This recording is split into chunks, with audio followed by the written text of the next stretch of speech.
right, so we're back again. We're back with Mel. Mel's over here on my right. How you doing, Mel? Good to have you. Good to see great. You. And you're kind of destroying everything that we up to this point believe. I mean, you're jumping all over our paradigms. You're jumping all over everything we've gone ahead. We thought we had the Dome of the Rock there down solid. We thought those inscriptions were from Abdul-Malik in 691. Now you're telling us they're hundreds of years later, and that they are not the inscriptions that Abdul-Malik gave at all. So we're going to have to reform, revamp. But listen, it's something. I mean, I'm glad you're doing this, because haven't we said this, Mel? We've always said we're not interested in the narrative because the narrative doesn't follow the evidence, the historical evidence. Therefore, we need to go back to the historical evidence. In this case, we've gone back to the 7th century, and you're telling me now that those inscriptions, though we always thought were dated 691, we now have to look and say, no, they weren't. So when were they put together? Well, you're going to go and show us that even the inscriptions on the ambulatories, the arcades, those inner arcades, cannot have lasted for hundreds of years. And you're going to say why. And I think that's what we're going to go into. So I'm going to give it back to you. I'm not going to say anymore. You have an awful lot to go through. You've got a PowerPoint. Over to you, Mel. Persuade me and persuade all of us that these inscriptions on that dome are not from Abdul-Malik. Yeah, certainly. We need to know when the mosaics and inscriptions were at least verifiably first witnessed to. So we're not interested in opinions or what we think or what we assume. We just want to know when is the first verifiable witness to it. The inscriptions are on the inner arcade, and to be authentic need to have been created in the 7th century and survived the 13 centuries that followed unscathed. Remarkably, as if by miracle, the only recognizable change has been the replacement of Abdul al-Malik's name with al-Mamun. We can't just assume on faith that the purported 7th century artifacts are genuine. There ought to exist corroborating evidence. Is that too much to ask for? Well, apparently it is, because we have 9 centuries of silence before we actually see anyone mention the mosaics or the inscriptions. A.J. Juice, in his paper on page 45, points out that engravings can be faked. He says that bronze plates that are attached to the lintels above the 4 outside doors are engraved with the year 831 AD. According to these, should they be authentic, renovations were indeed underway. We need to keep in mind that engraving was an art that was still mastered over 1,000 years later.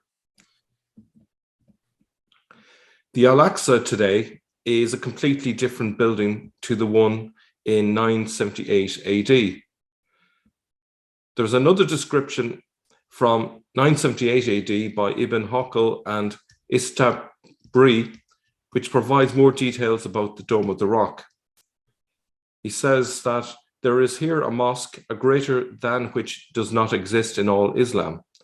The main building, supposedly the Aqsa Mosque, occupies the southeastern angle of the mosque, i.e. the area or noble sanctuary, and covers about half the breadth of the same. The remainder of the haram area is left free and is nowhere built over.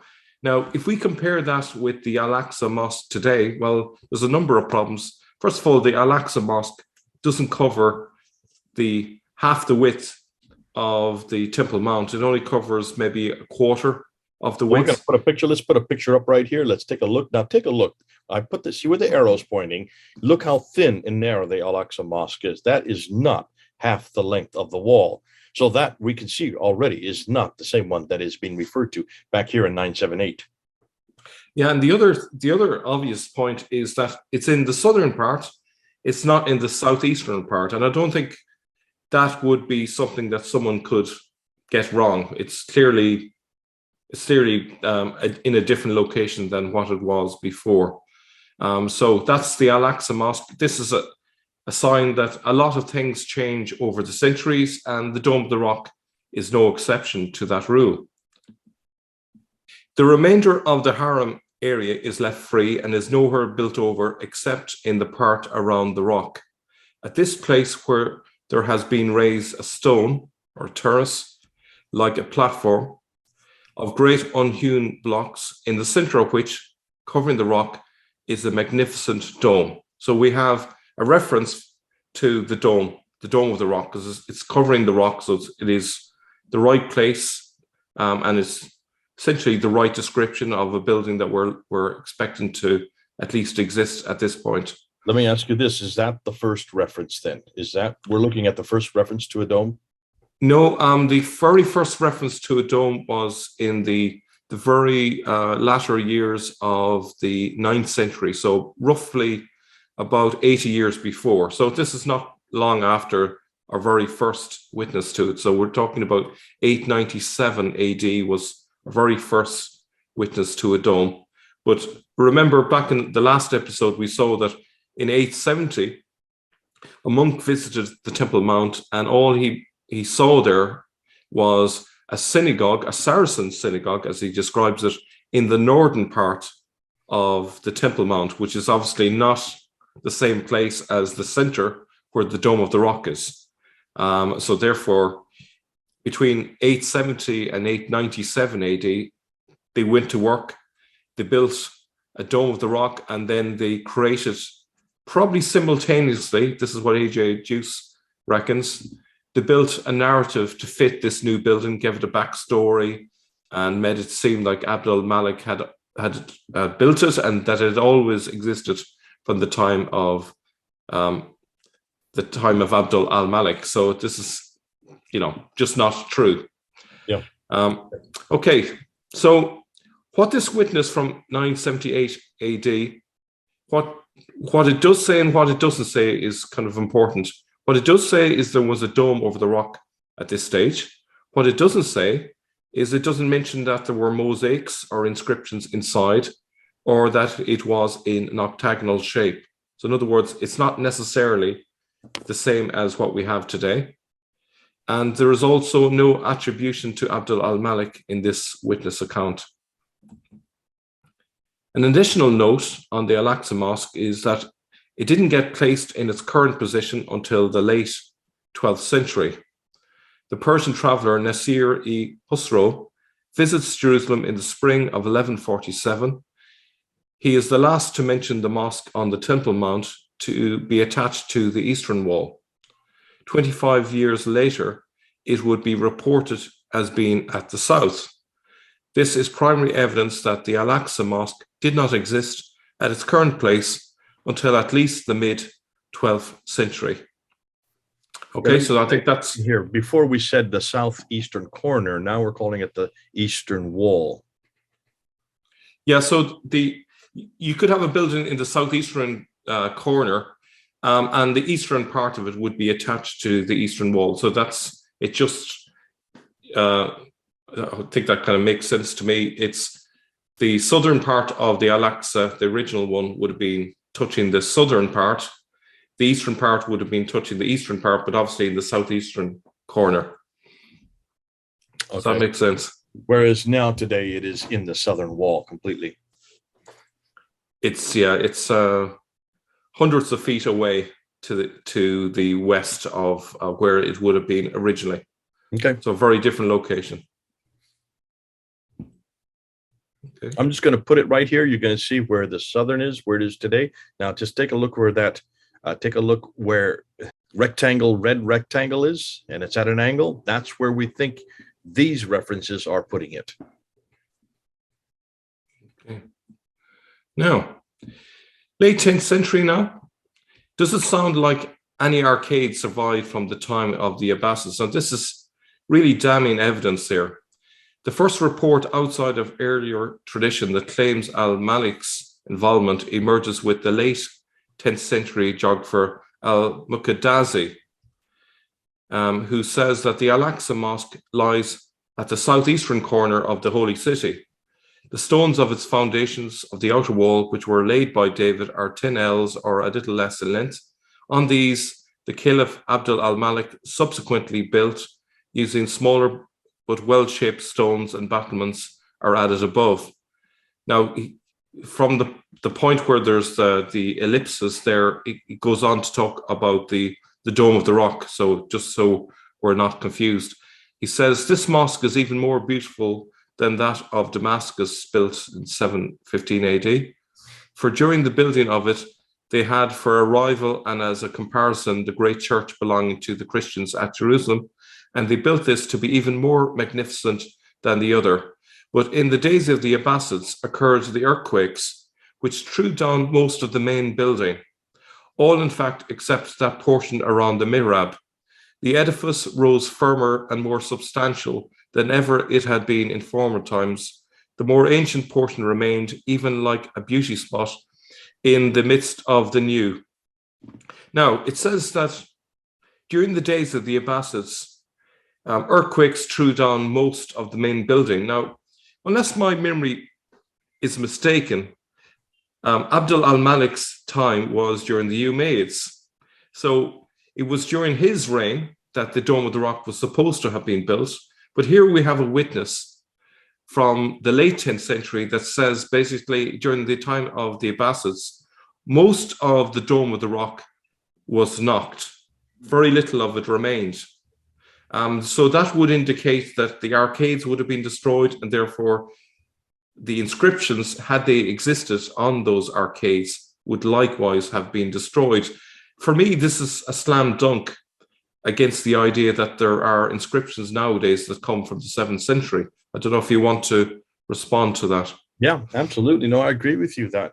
To say nothing of the fact that, remember in a previous episode, we talked about the diacritical marks and the vowelization that are on the inscriptions and they are in place with the inscriptions when we know that there were no diacritical marks or vowelization in 691. So if these inscriptions had been written, either these were added at a later date, but if that were so, they would be different stylized and they would be different colors, and you could see that they are later additions. They're part of the original text, proving that these have to be written, have to have been added at the entire inscription, along with the vowelization and the diacritical marks, would have had to be a later invention or later creation. Absolutely. Now, let me just to really reiterate the point. Can you imagine a scenario where most of the building was thrown down, yet the arcade with its inscription survived unscathed? So just imagine the dome there, and there's an earthquake that brings down the dome. And with that, there is a pull on the outer arcades. As you can see, just above that red arrow, you see how the inner ambulatory is attached to the drum that supports the dome. So if you can imagine the columns supporting the dome, in the event of an earthquake, they would buckle. Some of the columns would likely fall over, and that would have caused either a push or a pull, or probably a combination of those. At the very least, you'd expect that all of the arcades would have been buckled, and that would have led to cracks. Now, we're talking the minimum in terms of an earthquake. The minimum you'd expect is that the arcades would have been buckled, all the mosaics would have been cracked and would have collapsed. But more likely, large chunks of the arcade would have simply collapsed in the fallout from this. We can look at another arrow. This represents the idea that, there would also have been push forces. So there would have been a lot of tugging and pushing as a result of this collapse, and they pretty much would have had to rebuild from the ground up. Now, the key thing to note is above the arcade is where you find the inscriptions. So if you knock out the columns underneath, you pretty much have got no support for what's above, and so therefore that's going to cause it to collapse as well. And it's, in my view, it's highly unlikely that the arcades and the inscriptions could have survived such a calamitous event as that. Now, the late 10th century, we finally get a mention of the octagonal shape. Al-Muqaddasi's description of the Al-Aqsa mosque details mosaic stores and other ornaments. In describing the mosque of Damascus, he compares Al-Aqsa with the great church, the Church of the Holy Sepulchre, which he calls the Kuma, the dunghill, intended to smear Islam's competition. In the context of Damascus, he notes about the Kumama, Caliph Abdul al-Malik, noting the greatness of the dome of the Kumama and its magnificence, was moved lest it should dazzle the minds of the Muslims, and hence erected above the rock the dome which now is seen here, or seen there. Now, what's clear here is this is total fantasy, because we know that in 870, a monk went on the Temple Mount and told us about a Saracen synagogue in the northern part, mentions nothing about a Dome of the Rock. So this is contradictory, and it is highly unlikely that this is a factual account here. There's no doubt that al-Muqtazi saw the Dome of the Rock. In the center of the platform is the Dome of the Rock, which rises above an octagonal building, having 4 gates, one opposite to each of the flights of steps leading up from the court. All these are adorned with gold, and closing each of them is a beautiful door of cedar wood, finely worked in pattern. These last were sent by command of the mother of the Caliph, al-Muqtadir Billah. At each of the gates is a balustrade of marble and cedar wood with brass work without, and in the railing likewise are gates, but these are unornamented. So what we have here is that finally the Dome of the Rock is undoubtedly an octagonal building. Why then would he compare it with the Holy Sepulchre, if not because of preconceived information about a no longer existing building that he had already had? That's A.J. Juice's point on this. Renovations at the Dome seem to have been underfoot at the beginning of the 10th century. That's his take on this. What I would draw from this is that we're seeing gradual changes to the Dome of the Rock. In the 10th century, we're beginning to see the outside part of it being transformed. We now have an octagonal shape being witnessed to that wasn't witnessed before. So we can see a gradual transformation over the centuries. The key thing about the octagonal shape is you need the octagonal shape for there to be the octagonal arcades, and you need the arcades in order for there to be the inscriptions. So that's the key point in all of this. Without the octagonal shape, you don't have the arcades. Without the arcades, you don't have the inscriptions. But we know that prior to this, there were earthquakes, which would have destroyed anything in any case. I don't know if you want to come in on that. No, that makes sense. Now, give me the date of the earthquake again. It's important to see that there were a number of earthquakes, and people need to know that the dome had been damaged by earthquakes quite a few times. I remember when way back in the 1990s, when I did my first debate with Abdul Green on the Dome of the Rock, I mentioned at that time, so we're talking about 1997, 1998, I mentioned at that time that there were 11 destructions of the dome.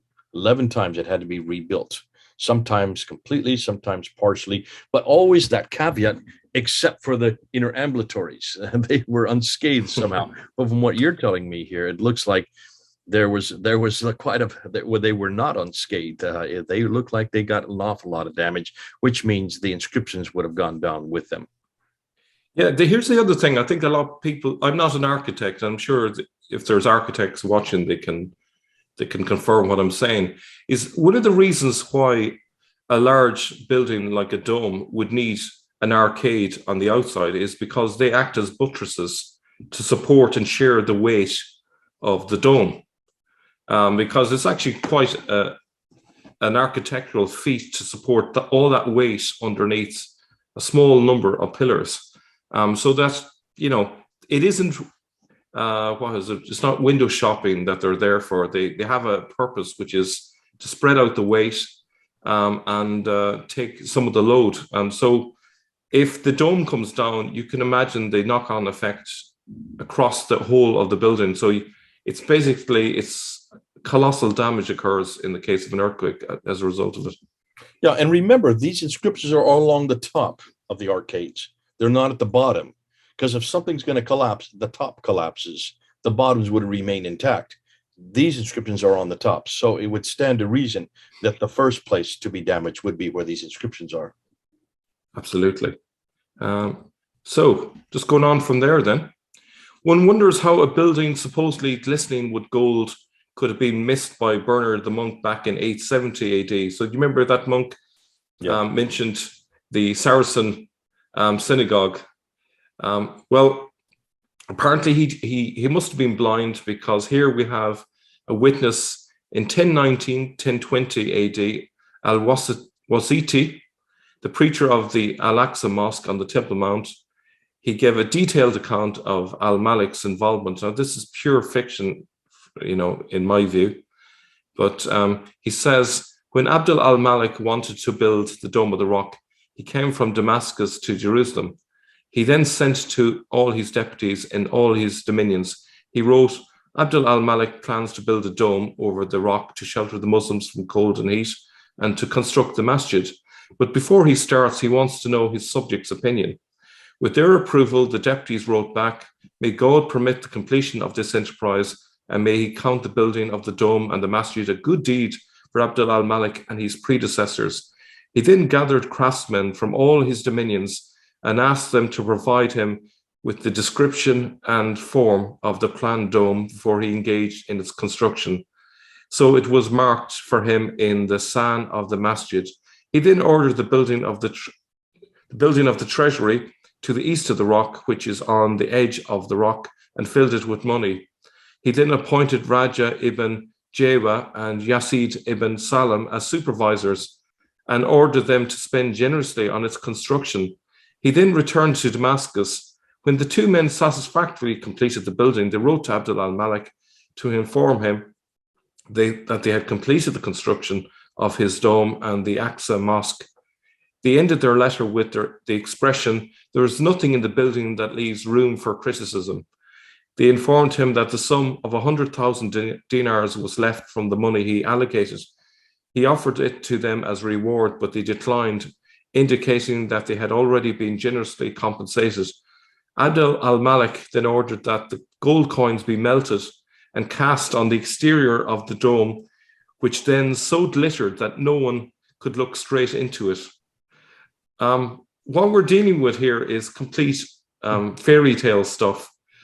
This is an early example of the use of narratives to backdate later events so that the overall story that Muslims are being fed is conducive to faith in the larger narrative. I don't know if you want to comment on that. I'm going to put some pictures up right here. Look at this picture here. Here's a picture from the 1800s. What do you notice? There's nothing gold about it. So when was the gold dome actually applied? The gold dome that you see today is from the 1800s, 1876.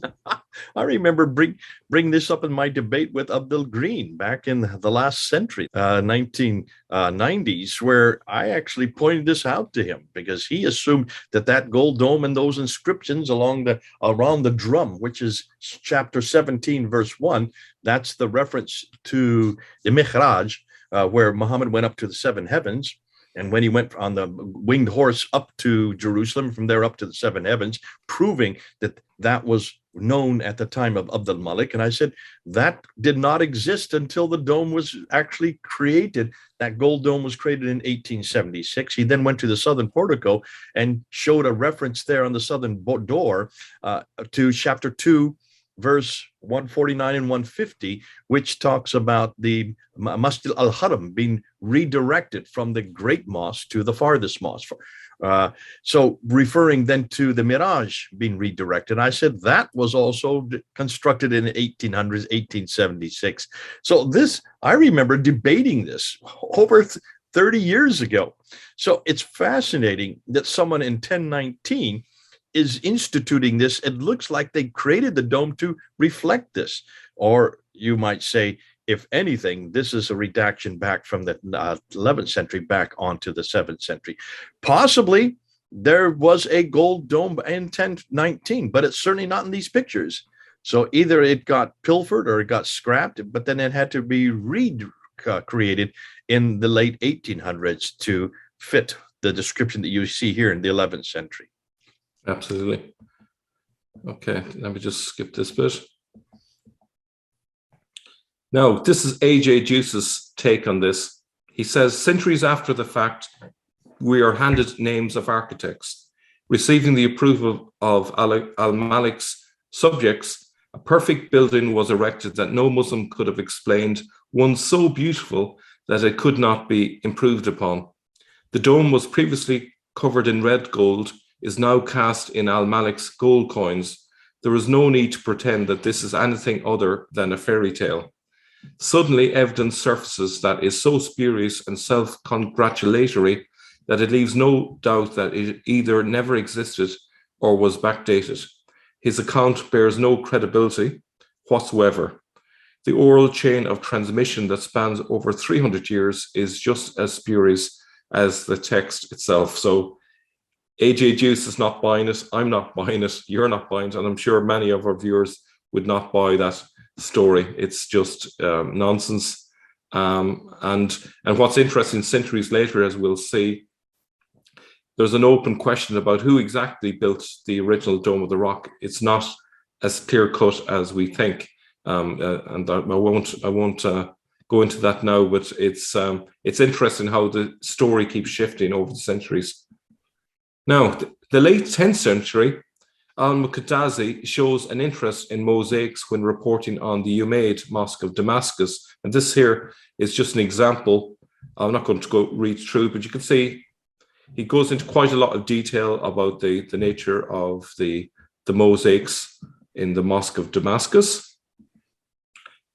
Given his interest, what accounts for his failure to report on the inscriptions other than their absence?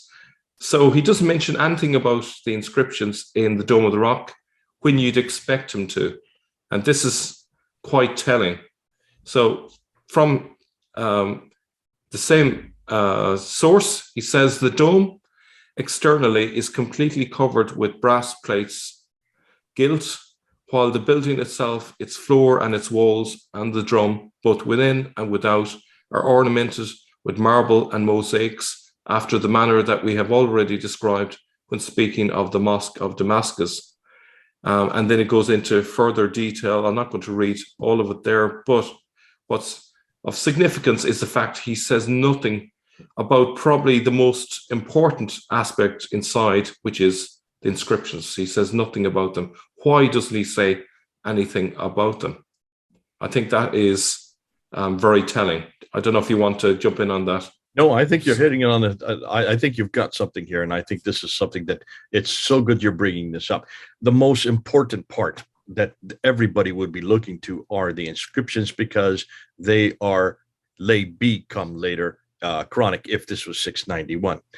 The fact that these aren't referred to suggests either that he just forgot to, or, as you said at the very beginning, they just didn't exist. Yeah, like he would be the ideal person to report on them. Yeah, he has a confirmed interest in mosaics. What's the date here? The 10th century. What date exactly in the off the top, I'd have to go back. I can't remember. 978. Yeah, that's the one. Okay. Now, let me just go on to the next one. You ready? While in other circumstances, al-Muqaddazi never failed to take the opportunity to mock Christians, here we're expected to believe he saw the inscriptions that mocked Christianity, but made no mention of them and their content. So we got two things here. One is the fact that he has a proven interest in mosaics, and in other contexts, he never failed to mock Christians. And yet here was a golden opportunity to mock Christians by quoting the inscriptions on the Dome of the Rock, and yet he doesn't. Why not? So I think the easiest answer to that is simply they didn't exist. I wouldn't buy the story that he just simply forgot about that, or it was an oversight. I can't imagine how anyone could fail to mention a 20-meter long inscription inside the Dome of the Rock. I just don't buy that one. Why would al-Muhallabi and Eutychius report that Walid built the Dome of the Rock if the inscriptions said otherwise? So here's another problem. Essentially, he asserted that al-Walid I had built the Dome of the Rock as a monument for the Last Judgment. Now, how would that be possible? If there is an inscription that asserts that Abdul al-Malik built the Dome of the Rock, at the very least, all the people that know anything about the Dome of the Rock would be aware of that inscription. He would surely be aware of that inscription. It would have been a closed matter. It wouldn't be open to questioning. And yet he is contradicting a supposed inscription and saying, no, it wasn't Abd al-Malik, it was al-Walid. I just don't see how that is possible. I think it's easier to say that there was no inscription. There was nothing to say that it was Abd al-Malik. And so therefore he was free to assert, in his opinion, that it was al-Walid that built the Dome of the Rock. Again, yeah, he's still wrong about who he thinks built the Dome of the Rock, but it just kind of goes to show that they didn't know who built the Dome of the Rock originally, because of the many reconstructions probably over the centuries. I don't know if you want to jump in on that. Yeah, and it's fascinating, this Eutychius suggesting that was a church that was moved from Baalbek, which is in Lebanon, up to down to Jerusalem. That doesn't make any sense either, unless this was an ongoing debate. Why would you say this unless, of course, at this time there was no conclusion on it? Yeah, I think it was a bit of a mystery when exactly the Dome of the Rock was built, and who built it, and how did they build it. I think, this is quite troubling stuff, really, that this is only a few centuries after the time of Abd al-Malik, and already they don't seem to have a clear idea of history. This is a common theme I've noticed in the origins of Islam, is they're very bad on history. They don't keep good records. They tend to lean a lot on oral narratives, unreliable assertions, a lot of superstition, but they don't keep history the way that classical historians do. That's unfortunate. There's a reason for that, and we're going to get into it, and that has to do with the fact that if the history didn't even exist at this time, if there was nothing historical to talk about, when you finally do decide to do so, whose narrative are you going to use? And if let's just say you come up with a narrative, you come up with an idea, and it goes for a while, then I say, hold on a minute, there's some problems here because of the historical difficulty to support that. I come up with another narrative, and then another 100 years later, another person comes with yet another narrative because of all the holes that have been found. You can see how this will change in time. In this case, I can understand that when you put a building of that structure in that nature, we have been told, and I've always assumed until now, that this was the greatest structure of its day, and it would have been. If it looked like it does today, it would have been the greatest structure of its day in the 7th century. But as we're now finding, it was nothing like it is today. And it was nothing like that, like it is today, even in the 10th century or the 11th century. As we're going to find out, this didn't really happen until the 19th century. Oh, it just gets better and better. I think Islam has a problem with history, getting back to your first point, Mel, because it has to create that history. And the more you keep creating it, the more you realize you've got failures that have to be patched up. We're looking at these patchings going on as you speak. Yes, that's it. I actually, the phrase that's sprung to mind as you mentioned about, replacement narratives, it's like survival of the fittest among the Islamic narratives, and when we talk about the standard Islamic narrative, that's really just at the far end of all of these failed narratives where they've managed to standardize some form of a narrative, but even that has still got holes in it. So it fails despite all the attempts to patch it up. Wait till you find out what we're gonna introduce about the story of Muhammad himself, because what you're saying right now fits exactly with what we're finding about his biography. But more of that later. So again, Al-Wasiti in 1019 misses an opportunity to refer to the supposed inscriptions hanging in the Dome of the Rock. So he's merely transmitting older traditions, but he says, during the time of Abd al-Malik, there was hanging on the chain above the rock under the dome the Yatima pearl, the horns of Abraham's ram, and the crown of Husro. When the Binu Hassim took over the caliphate, they sent them to the Kaaba.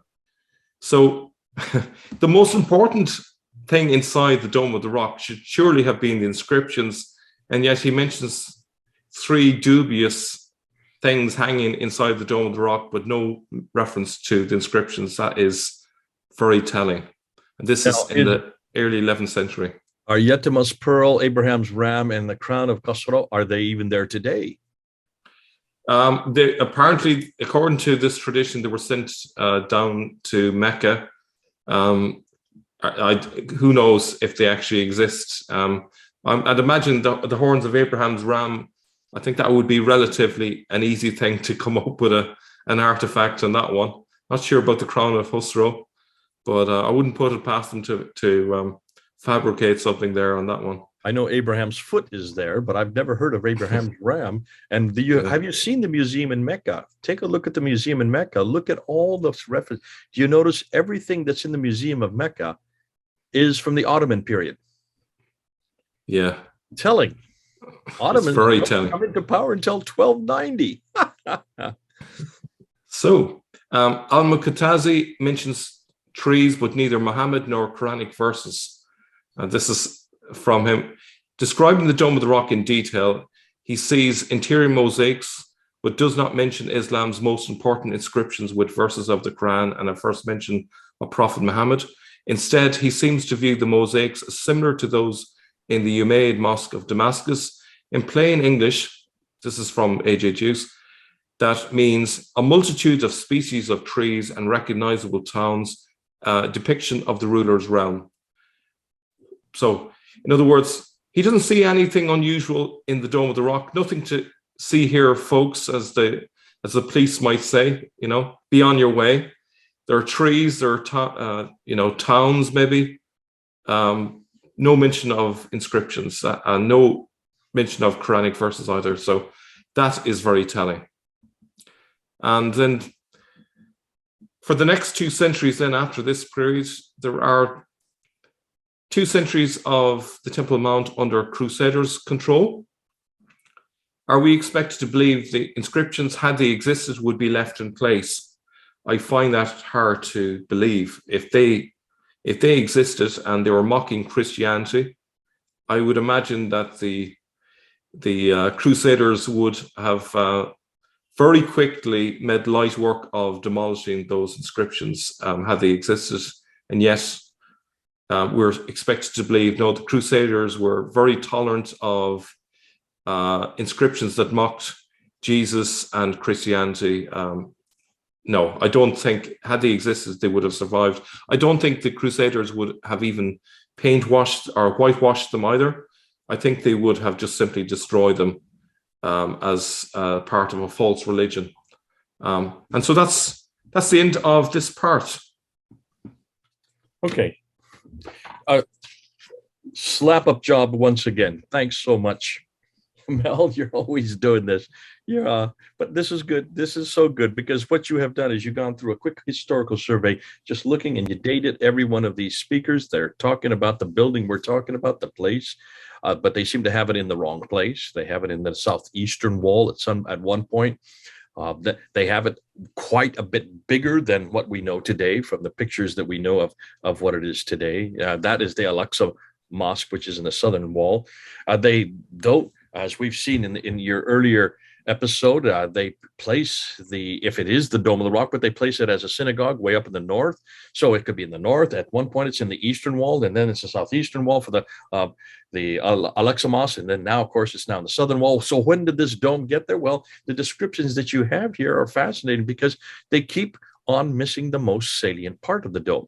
The dome itself is beautiful. Yes, we know it's gorgeous. And that dome, as we now know, was built in the 19th century. So at the point that we're looking at, in the years that we're looking at, the most significant part of the dome would be the inscriptions on those inner and arcades.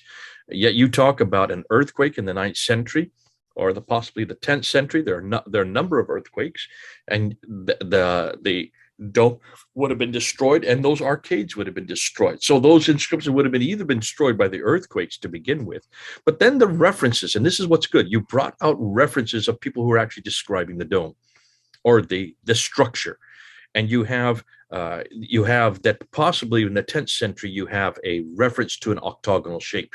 So maybe that was when, after the destruction of the earthquake, they rebuilt it again and they put it in that shape, that octagonal shape. You talk about Muqaddisi, who is in the 10th century, late 10th century, 978. He describes it, but he forgets to talk about the inscriptions, which would have been perfect for him because they're mockery of Christianity. Of all people, why would he have borrowed them and used them? Because that was his signature piece. You talk about Muhallabi in 990. And he gets it wrong because he mentions that it was built by Al-Walid. So he completely confuses it. Al-Wasiti, who writes about it in the 1019, says nothing about the inscriptions again. So here we're now into the 11th century, and we haven't got the most important part of the dome, the most important part of that structure. The references to chapter 4, verse 171, the reference to chapter 112, the reference to chapter 17. These are Quranic references, inscriptions that should be there. Somehow we're lost in all these descriptions of people who have come and seen it and looked at it, to say nothing of the fact that obviously what that says to me, and that the conclusion you're coming up with is the conclusion I would come up with, and that means the reason they don't talk about it is because there's nothing to talk about. You don't talk about something that doesn't exist. If you're describing the building, you would describe the building, and you wouldn't show that it did have different shapes. And of course, you would make this great reference to the beautiful gold that sparkled so highly. That did not exist. We saw the pictures.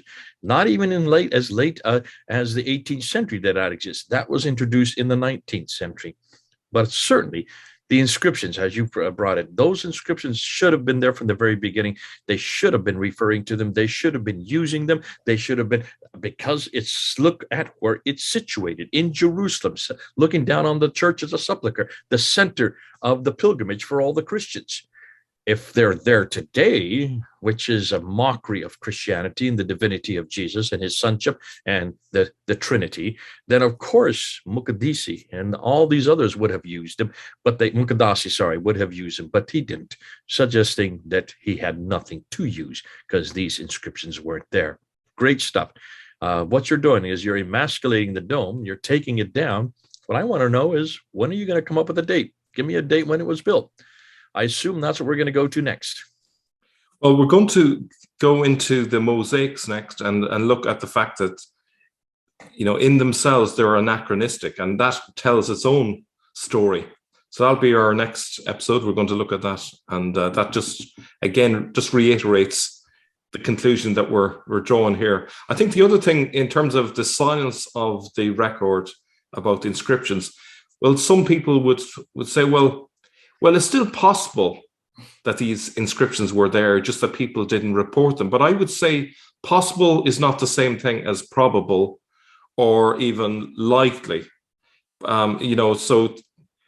It's possible to be hit by lightning when you go out outside, but that isn't likely. So I think if you look at the entire evidence, I think it is massively unlikely that inscriptions managed to survive the earthquakes, the fact that there are witnesses that say that the dome didn't even exist centuries after the time it was meant to exist.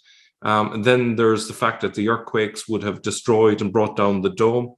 All of these things together would go against the possibility of the inscription surviving. So that's where I'd leave it for today. Okay, thank you. God bless you. I'm sure people are going to respond. You've got the comments right below. Hit the comments. Mel will look at them. He will support them. Any good ones that we need to go back on or we need to respond to, we'll do that. Until that time, this is Jay here in the United States, Mel in Europe.